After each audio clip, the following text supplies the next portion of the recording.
Hinabol ng mga pulis ang lalaking namaril umano sa nakagitgitang motorista sa Tanay Rizal. Naharang siya ng mga sundalo sa checkpoint sa Morong. Nakuhanan siya ng baril, mga bala at 2 patalim.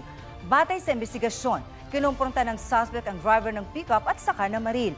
Sa 4 na sakay ng pickup, tinamaan ng isang pasahero na nakalabas na ng ospital, pati ang driver na nakakonfine pa rin. Nakakulong ang suspect na senior citizen na hindi nagbigay ng pahayag pero umamin daw sa krimen. Sa Otan, Iloilo, wasak ang isang kotse nang sumalpok sa isang modern jeepney. Dead on arrival sa ospital ang driver ng kotse na sa backseat na nakuha ng otoridad. Sugatan naman ang tsuper at 13 pasahero ng modern jeep.